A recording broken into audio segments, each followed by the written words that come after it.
So guys, today back from another video on the channel. Today we have the Newcastle United versus Brighton preview. A massive game on Saturday.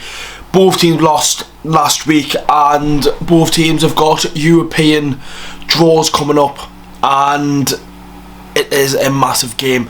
Another hard test for Newcastle, a tough one at the Amex Stadium I don't think I've ever won at in the Premier League. It's going to be a tough one. Make sure to leave a like, boys, subscribe to the channel if you haven't already. It would mean a lot if you could do so. Anyways, we'll be looking at Brighton, looking at Newcastle, and yeah, still not over that game on the weekend, but got a big one yet again on Saturday afternoon, 5:30 kickoff. Let's get it now, boys. Let's start off by looking at Brighton. So then, Brighton have obviously played 3 games so far this season in the Premier League. Obviously got beat last week out against West Ham United 3-1, but they started the season so well. Yes, they did play 2 of the teams that are favoured to get relegated in Luton and Wolves, both of them games being 4-1. At the Amex, they got found out against West Ham. West Ham will look very good this season, but how comfortable West Ham were should never happen for how good Brighton are. Well, look at their team on paper.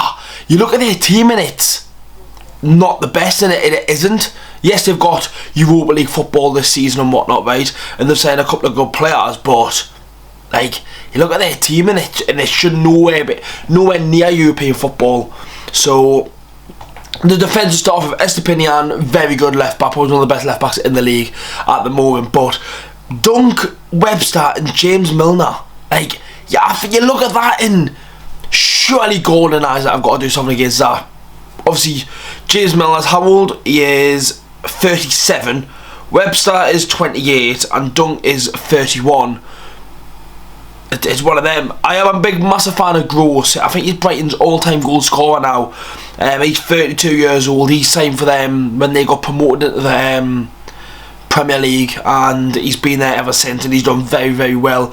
Billy Gilmore started as well in their last game. Will I see someone else come in? We don't know. Matoma's a player that we obviously all speak about from the Premier League. Very, very good player. Definitely.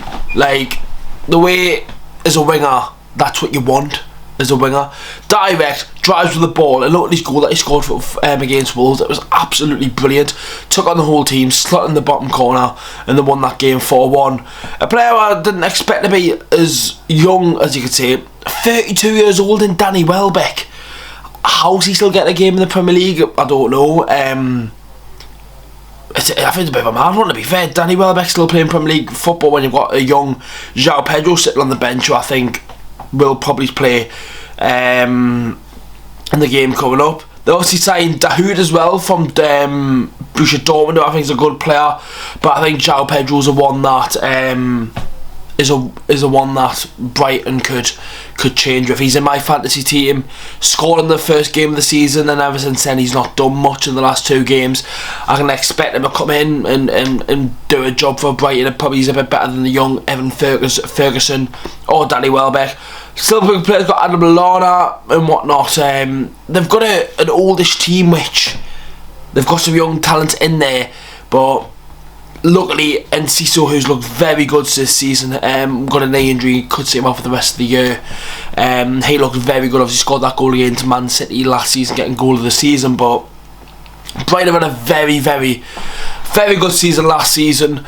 And yet again, they would take 6 out of 9 points from them games, you know what I mean? Like, anyone could lose a game in the Premier League, and Brighton will take 6 points. I can't see them excelling to Champions League next season and improve on last season, but they're definitely up there. They're definitely going to be challenging for that top 7 spot, absolutely.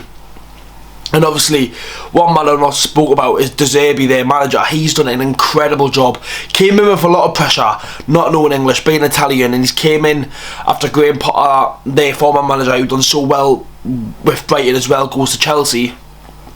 He comes in and really settles the place down and gets that club back in control, because obviously they had a couple of relegation looms and whatnot, not under Graham Potter, but you'd expect them to do a bit better Do you know what I mean? And then the Cupboard Graham Potter, Chelsea take them off them, and he's got a lot of pressure on his hands. Someone who's never managed in the Premier League, someone who probably couldn't even speak English at the time, comes in and he gets straight to work. And they were brilliant last season. Brighton, absolutely, yes, we did beat them 4-1 at home, but it was a forgiving one with the Champions League on the horizon for Newcastle. But it's a massive test. As I mentioned before, Newcastle have never won at the Amex Stadium since getting promoted back to the Premier League.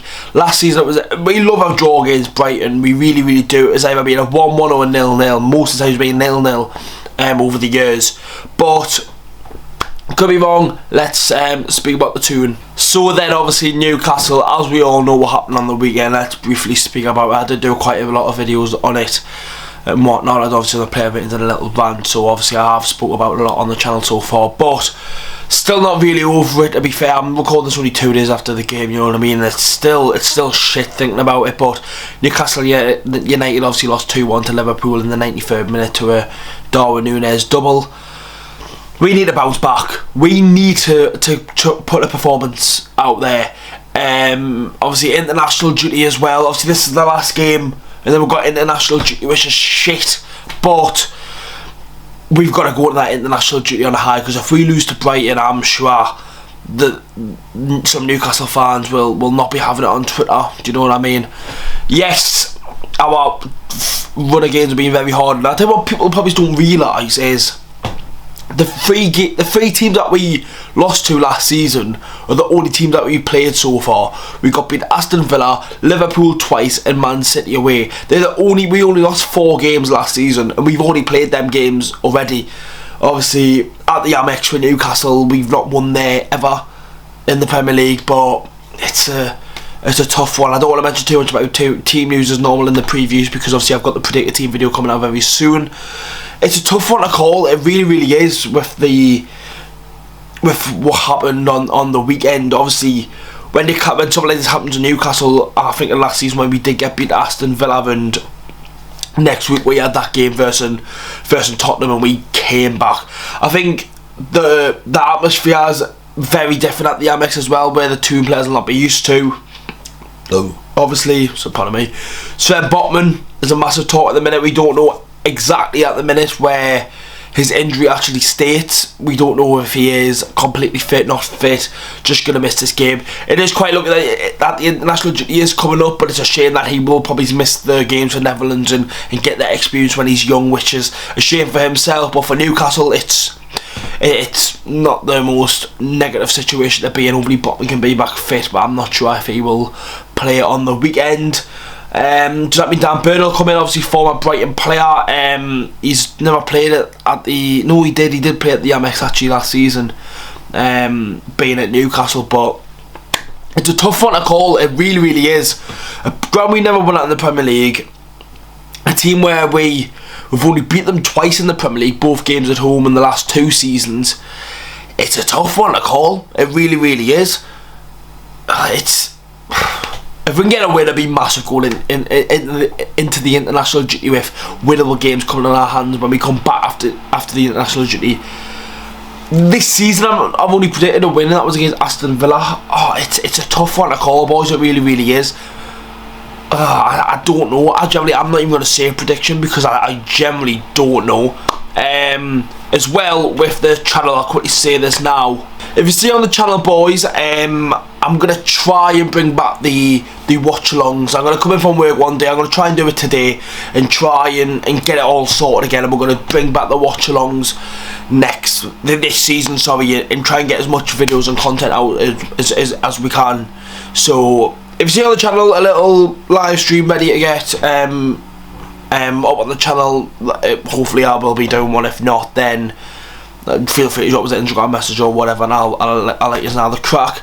Anyways, that is the end of the preview, boys. Make sure to leave a like, subscribe to the channel if you haven't already. Loads of videos this week, loads of news coming out. Obviously today is Wednesday when this video is going out.